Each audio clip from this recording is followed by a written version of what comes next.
Bonjour et bienvenue à cette vidéo numéro 2 de la troisième semaine de notre formation internationale en astronomie pour enseignants. Dans la dernière vidéo, je vous ai présenté un petit peu la présentation de cette semaine, donc du système solaire à l'infini et à quel point chaque partie est tout simplement une fraction infime de la prochaine, comme le système solaire est une infime partie de la Voie lactée qui elle-même est une infime partie de l'univers. Dans cette vidéo, nous allons faire le tour du système solaire. Quand on parle du système solaire, souvent la première idée, c'est que le système solaire, c'est le Soleil et les planètes. Très souvent, les gens vont parler du système solaire, vont juste mentionner le Soleil et les planètes. Évidemment, ce sont les plus gros objets du système solaire. Par contre, le système solaire est vraiment composé de tout ce qui est lié au Soleil par la force gravitationnelle. Donc, il y a des millions, des milliards d'objets en orbite autour du Soleil, et c'est ce qu'on va voir un petit peu dans les prochaines diapositives. Avant de changer la diapositive, je veux juste vous mentionner que c'est impossible de faire le système solaire à l'échelle dans une image. Parce que si on respecte les distances entre les objets, les objets eux-mêmes vont tellement être petits qu'ils ne seront même pas visibles sur l'image. Alors qu'à l'inverse, si on respecte la grosseur des planètes, ou même encore plus par rapport au Soleil, si on regarde le Soleil, eh bien à ce moment-là, les distances ne sont vraiment pas correctes. Donc, pour faire un vrai modèle à l'échelle, il faut être beaucoup plus grand que sur une image, en fait, vraiment là, sur des mètres et des mètres, des kilomètres pratiquement à la fin, là, même, pour que les planètes aient une certaine grosseur, qu'on puisse les voir. Et ça nous fait réaliser à quel point c'est grand et ce n'est pas du tout dense comme on peut voir sur des photos. Même la ceinture d'astéroïdes, qui est souvent représentée comme étant très dense avec des astéroïdes partout, c'est vraiment pas le cas. Hein. Si on voyageait dans la ceinture d'astéroïdes avec un vaisseau spatial, on verrait pratiquement pas d'astéroïdes. En fait, on pourrait passer à travers la ceinture d'astéroïdes sans même en rencontrer un. Donc, les objets sont très, très distancés et il n'y a aucune représentation sur une image qui est à l'échelle de tout le système solaire. Alors, c'est sûr que ça peut amener des erreurs dans la conception des enfants par rapport, en fait, pas juste des enfants, de tout le monde, puisque l'échelle est très difficile à être représentée sur papier, par exemple sur une image. Mais bon, il faut faire avec ce qu'on peut avoir. Donc, voici plus en détail notre système solaire. Donc, notre système solaire est composé, premièrement, d'une étoile, qui est notre Soleil, de 8 planètes, de planètes naines, 5 identifiées jusqu'à maintenant, probablement plus à venir dans les prochaines années, des centaines de satellites, donc des satellites naturels, ce qu'on appelle les lunes, des autres de planètes, et bon, j'en parle un peu plus dans une minute. Il y a aussi des millions d'astéroïdes, des milliards de comètes et d'innombrables petits débris, des météoroïdes, en orbite autour du Soleil. Donc, il y a plein de petites roches un peu partout dans le système solaire aussi. Alors, on va regarder chacun de ces items-là plus en détail. Donc, commençons par le Soleil, donc qui est vraiment le centre de notre système solaire. C'est une étoile. Et ça, c'est intéressant pour les gens à réaliser que le Soleil, c'est une étoile parmi tant d'autres. Donc, toutes les étoiles que nous voyons la nuit, ce sont des soleils très éloignés. Il y a différents types d'étoiles, certaines sont beaucoup plus grosses ou plus petites que le Soleil, mais simplement de réaliser que c'est le même type d'objet, seulement que notre Soleil, c'est notre étoile à nous, la plus près de nous, évidemment. Et le Soleil, dans le fond, qu'est-ce qui distingue une étoile? C'est qu'il y a de la fusion nucléaire à l'intérieur. Donc, en fait, au centre du Soleil, c'est extrêmement chaud, extrêmement dense, donc c'est de plusieurs, en fait, plus d'une dizaine de millions de degrés Celsius, donc c'est extrêmement chaud. Et à ce moment-là, les éléments vont se combiner pour former d'autres. Donc, en fait, dans l'intérieur du Soleil, c'est l'hydrogène qui se combine, qui se fusionne pour former de l'hélium. D'autres étoiles peuvent aussi fusionner d'autres éléments. Donc, c'est vraiment ce qui distingue une étoile, c'est qu'elle va émettre sa propre lumière, sa propre radiation, simplement à cause de la fusion nucléaire à l'intérieur. Alors, c'est ce qui fait que le Soleil émet beaucoup de chaleur, beaucoup de lumière. C'est la fusion nucléaire en son centre où il fait extrêmement chaud et où la pression est extrême aussi. Alors, en continuant, on voit les plus gros objets en orbite autour du Soleil, justement, qui sont les 8 planètes. Alors, on les retrouve ici. L'échelle n'est pas complètement correcte, mais ça donne quand même une bonne idée des grosseurs. Alors, on a Mercure, Vénus, Terre, Mars, Jupiter, Saturne, Uranus et Neptune. Et en bas, ce que nous voyons, ce sont plutôt l'échelle de distance. Donc, justement, ici, on fait deux montages pour représenter les deux échelles. Une pour les grosseurs, une pour les distances. Pas complètement parfait, mais encore une fois, là, ça donne une bonne idée. Bon, les planètes internes qui sont très près du Soleil, la ceinture d'astéroïdes, ensuite Jupiter, Saturne, Uranus, Neptune. Dans cette image-là, on avait aussi inclus Pluton à l'époque parce qu'elle était encore considérée comme une planète. Et je vous en parle dans une minute, justement. Alors, les planètes naines, alors c'est une nouvelle définition qui est arrivée en 2006, et je vous explique un peu le pourquoi. Ça, si vous êtes comme moi, vous avez grandi en disant, dans le fond, qu'il y avait 9 planètes dans le système solaire. Maintenant, on dit qu'il y en a 8. Et je réalise que pour plusieurs personnes, c'est très mêlant tout ça, là. Quand les gens je suis allée dans une école récemment et les enfants me disaient, ouais, qu'est-ce qui s'est passé avec Pluton? Elle n'est plus dans le système solaire. Et là, j'ai réalisé que les enseignants étaient tout mêlés. Ils ne savaient pas exactement comment parler de Pluton. Ce qu'il faut comprendre, c'est que c'est seulement sa classification qui a changé.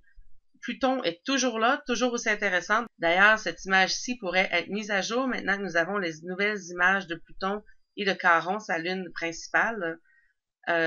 Donc, qu'est-ce qui a fait le changement? C'est que cet objet-là ici a été découvert en 2003, si je me souviens bien. En passant, cette image-ci, c'est un dessin d'artiste, donc ce n'est pas la vraie représentation d'Eris. La meilleure image qu'on a d'Eris ne ressemble vraiment pas à ça. Mais ce qui s'est passé, c'est qu'on a découvert un objet très loin dans le système solaire qui semblait plus gros que Pluton. Donc, les scientifiques ont commencé à parler, parce qu'on l'appelle la 10e planète. Qu'est-ce qu'on fait avec ça? Est-ce que chaque fois qu'on va découvrir un nouvel objet très loin dans le système solaire, on va augmenter le nombre de planètes? Parce que dans le fond, très loin dans le système solaire, il y a comme une deuxième ceinture d'astéroïdes, ce qu'on appelle la ceinture de Kuiper, de Kuiper, ça s'écrit, bon, je vais le dire le nom dans l'origine du nom lui-même, c'était Kuiper. Donc, la ceinture de Kuiper qui est très loin dans le système solaire au-delà de Neptune, et on réalise qu'il y a plusieurs objets peuvent avoir la même grosseur de Pluton environ, et on risque d'en découvrir d'autres aussi. Alors, les scientifiques, les astronomes se sont rencontrés à une réunion internationale pour débattre de cette idée-là. Qu'est-ce qu'on fait avec, est-ce qu'on doit mettre une nouvelle catégorie? Est-ce que tous ces objets-là vont être de nouvelles planètes? Et finalement, ce qui a été décidé, c'est que les 8 principaux objets seraient des planètes, hein, ceux qu'on connaît, et ensuite Pluton deviendrait dans une catégorie qu'on appelle planète naine, avec Eris et avec plusieurs autres. Donc, il y en a 5 actuellement, et comme je vous dis, si on découvre d'autres objets, il y en a d'autres qui pourraient atteindre cette catégorie. La différence principale, en fait, pour être une planète naine ou planète, il faut que l'objet soit sphérique et qu'il soit en orbite autour du Soleil.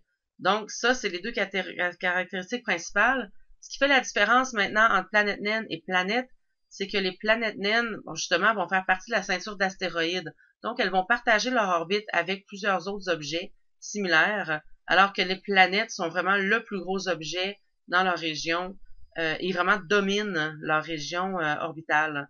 Alors, c'est ce qui fait la différence. Dans le fond, c'est que Pluton, tout simplement, fait partie de la ceinture de Kuiper et n'est pas seul dans son coin, n'est pas l'objet dominant par beaucoup dans cette région-là. Certains vont prendre ça un peu personnel, il y a des débats là-dessus. En fait, ça change rien à Pluton elle-même, mais ce qu'il faut comprendre, c'est que Pluton est très intéressante. D'ailleurs, les nouvelles images de la sonde New Horizons, c'est à couper le souffle. Faut vraiment aller les voir, c'est très beau. Je vous offre des liens dans la liste de ressources. Et donc, ça change rien à l'objet lui-même, et c'est pas parce que l'objet n'est pas une planète qui ne mérite pas d'être étudié et qui n'est pas intéressant. C'est sûr que par contre, ils sont moins connus. Hein, les gens vont pouvoir vous nommer les 8 planètes, mais vont très peu connaître les autres planètes naines, ou les astéroïdes, ou les lunes, ou aussi les satellites naturels. Mais moi, je reparle de ça dans une minute parce que je trouve que justement, on délaisse beaucoup d'objets intéressants, tout simplement parce que ce ne sont pas des planètes, malheureusement. Et vous voyez ici Cérès aussi en fait, l'histoire de Cérès est aussi très intéressante. Découverte en 1801, d'abord appelée une planète, pour finalement réaliser qu'elle faisait partie de la ceinture d'astéroïdes, en fait, qu'il y avait plusieurs autres objets similaires autour. Donc, ensuite, on a changé la classification à astéroïde. Et maintenant, c'est le seul astéroïde, en fait, dans la ceinture d'astéroïdes qui est sphérique. Donc, elle a eu le titre de planète naine. Alors, en fait, elle a encore les deux titres, astéroïdes et planète naine, mais encore une fois, on voit qu'avec l'évolution des connaissances, parfois les catégories qu'on a inventées doivent changer. C'est tout simplement une mise à jour avec les nouvelles connaissances qu'on a, et c'est ce qui s'est passé avec cette catégorie-là. Donc, vous voyez, ces objets sont tous très petits. Ici, on voit la Terre à côté, à l'échelle, pour vous donner une idée. Alors, je voulais vraiment vous parler plus en détail des planètes naines, parce que je sais que c'est un concept qui est encore récent. Bon, ça fait bientôt 10 ans de changement de nom, de catégorie, mais quand on est habitué à certaines définitions, c'est difficile de comprendre le pourquoi du changement et le fait là, que certains prennent ça à cœur aussi pour essayer de reclassifier que Pluton soit une planète. En bout de ligne, ça ne change rien l'objet lui-même et ça mérite toujours d'être étudié par la suite. Alors, je vous parle aussi de lunes. Alors, les satellites naturels des objets. Alors, les planètes, plusieurs planètes ont des lunes. Évidemment, ici, on voit la Terre et notre lune. Mais il y a aussi des planètes naines qui ont des lunes. On a vu le cas avec Pluton et Charon, par exemple, et d'autres lunes aussi de Pluton. Mais il y a même des astéroïdes qui ont des lunes. Alors, en fait, une lune ou un satellite naturel, c'est un objet qui en orbite un autre qui, lui, est en orbite autour du Soleil. Alors, c'est comme ça qu'on définit les satellites naturels. Il y en a des centaines dans le système solaire. Jupiter et Saturne, à elles seules, ont chacune plus de 60 lunes. Mais ce qui est intéressant, c'est que plusieurs de ces mondes-là sont très gros. Certains sont plus gros que Mercure, par exemple. C'est le cas de Ganymède, ici, la plus grosse lune du système solaire. Et certaines, comme Titan, la lune principale de Saturne, a une atmosphère très dense d'azote, des lacs probablement de méthane à sa surface. En fait, on voit des lacs d'hydrocarbures à sa surface. Donc, c'est un monde fascinant et qui mériterait d'être plus connu. Mais encore une fois, c'est une lune, comme il n'est pas en orbite directement autour du Soleil, mais plutôt en orbite autour d'un autre objet qui est en orbite le Soleil, on n'en entend pas beaucoup parler. Mais vous voyez comment ils sont gros ici, la Terre, encore une fois, Lune, notre Lune, Titan, Ganymède, Callisto, Europa, Io, les lunes principales ici de Jupiter. Alors, des mondes fascinants à découvrir aussi. Et c'est ce qui m'amène à vous présenter cette image que j'ai beaucoup aimée, qui a été publiée par la The Planetary Society dernièrement cette année, mise à jour avec les nouvelles photos de Pluton. Ça nous montre justement les not planets, donc les objets qui ne sont pas des planètes, mais qui sont sphériques, d'une certaine grosseur quand même, et qui ont des géologies très différentes. Donc, des mondes fascinants à étudier. Alors, on voit bien notre Lune, les 4 lunes principales de Jupiter, Titan autour de Saturne. Vous voyez, Saturne en a beaucoup d'autres aussi qui ont quand même une grosseur intéressante. Pluton, qui n'est pas une lune, mais justement qui est une planète naine qui est fascinante. Charon, les astéroïdes, donc Vesta et Cérès, c'est les plus gros astéroïdes, satellites de Neptune avec Triton, d'Uranus. Donc, plusieurs mondes qui mériteraient d'être plus connus parce qu'ils sont vraiment fascinants. Vous voyez juste avec les images, un peu la diversité. Ce ne sont pas tous des mondes un peu comme la Lune, là, avec plusieurs cratères, donc une surface très vieille. Io a plusieurs volcans à sa surface. Europa, c'est un monde de glace, vraiment à la surface. Donc, c'est super intéressant de les étudier. Moi, je les aime beaucoup, ces objets-là. Donc, j'ai tendance à en parler beaucoup parce que je trouve qu'ils mériteraient d'être plus connus, justement. Alors, si je reviens à nos catégories là, principales du système solaire, justement, ensuite, si on va dans les objets encore plus petits, mais en orbite autour du Soleil, on retrouve deux catégories, je dirais, on a les astéroïdes et les comètes. Hein, et la différence, c'est plus dans leur composition et dans leur orbite. Si on commence par les astéroïdes, alors ils ont une composition beaucoup plus rocheuse, métallique. Parfois, ce n'est pas nécessairement un bloc de roche, par contre. On réalise qu'il y en a plusieurs qui peuvent être plusieurs petits morceaux qui sont quand même joints ensemble avec la gravité, mais qui n'ont pas une solidité là, extrême non plus. Alors, on en voit quelques-uns ici. Les astéroïdes, les grandeurs varient beaucoup, de quelques dizaines de mètres à plusieurs centaines de kilomètres. C'est très variable. Et d'ailleurs, Ida est un de ceux qui a une lune. Alors, il y a une petite lune dactyle en orbite autour de Ida. On retrouve aussi les comètes. Donc, justement, les comètes sont surtout formées de glace et de roches. Donc, la différence, en gros, entre astéroïdes et comètes, c'est le pourcentage de glace. Certains astéroïdes vont avoir un peu de glace aussi, mais il y en a beaucoup plus dans les comètes. Et vu de la Terre, ça fait une grosse différence puisque ça, lorsque ces objets s'approchent du Soleil, les glaces vont sublimer, donc vont devenir directement en gaz, et c'est ce qui forme les longues queues. Donc, vous voyez l'image en arrière ici, prise il y a quelques années de l'hémisphère sud, comète McNaught, qui n'a pas été très bien vue de ma perspective dans l'hémisphère nord, mais qui était une comète magnifique de l'hémisphère sud. Alors, vous voyez la longue queue visible dans le ciel. Et ça, si vous avez jamais vu de comète, là, souvent dans les films, par exemple, c'est mal représenté. C'est comme si ça bouge très, très vite dans notre ciel. Mais non, là, la comète va être visible comme ça, par exemple, plusieurs soirs. Elle bouge vite dans l'espace, mais elle est tellement loin, sur tellement de longue distance que c'est pas comme si c'est pas une étoile filante là, qui passe très, très vite dans le ciel. Alors, on la voit soir en soir, puis bon, peut-être sur quelques semaines ou quelques mois, là, de plus en plus brillante et ensuite de moins en moins brillante. Alors, quelque chose comme ça. Alors, à chaque année, il y a plusieurs comètes qui visitent l'intérieur du système solaire et qui peuvent être visibles, là, soit, bon, à l'œil nu, c'est plus rare, mais soit aux jumelles ou au télescope. Vous voyez des exemples ici, donc Hartley 2, vous voyez le cœur vraiment de la comète, donc ça ressemble un peu à un astéroïde, mais il y a beaucoup de matériaux volatiles, donc de la glace d'eau, oui, mais aussi de la glace de dioxyde de carbone, par exemple, d'ammoniac, donc de différents éléments. Et vous voyez, justement, ça s'échappe et ça fait ces jets de gaz. Une récente, et ça c'est très intéressant cette année, puisque la sonde Rosetta est toujours en orbite autour de la comète Churyumov-Gerasimenko. Excusez-moi, j'ai toujours la difficulté avec ce mot-là. Et vous voyez très bien les jets là, justement de matière ici, et le petit robot Philae qui est toujours endormi à la surface, quelque part, sur la comète Chury. Alors, vous pouvez suivre la sonde Rosetta. J'en ai parlé durant le webinaire la semaine dernière parce que l'équipe de Rosetta a fait de magnifiques animations pour représenter un peu la recherche ou qu'est-ce qui se passe de la mission.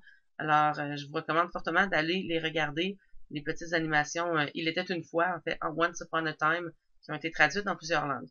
Et Hale-Bopp, qui avait été visible en 1997, vous la voyez bien ici, plusieurs d'entre vous l'ont certainement observé à l'époque, c'était une des très belles comètes des dernières décennies.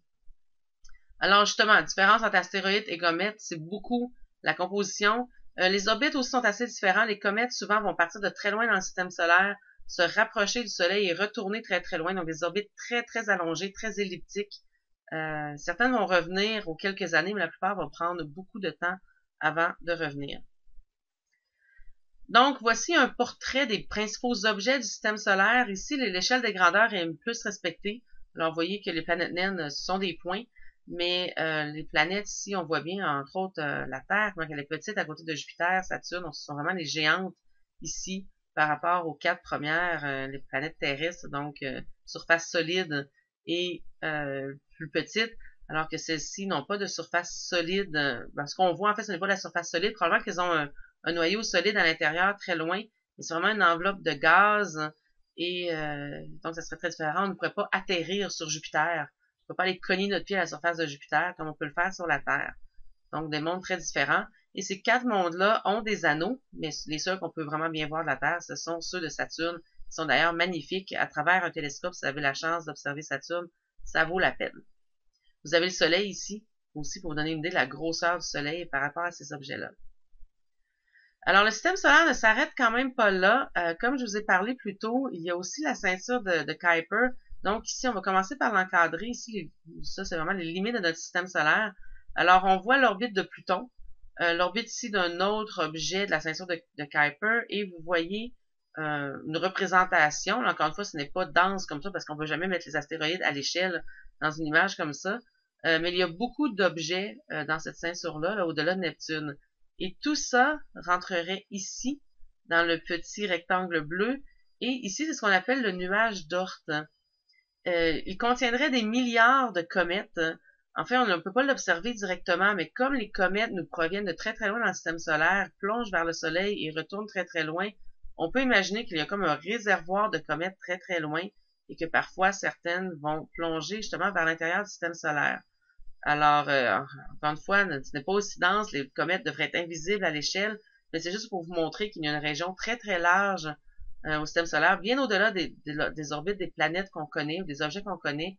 Le système solaire s'étend assez loin et ça nous montre un peu là, justement les limites de notre système solaire. Alors, si on continue encore plus loin, qu'est-ce qu'il y a au-delà du système solaire? Alors, si je veux vous montrer la suite, je vous laisse y penser et je vous donne la réponse dans la prochaine vidéo.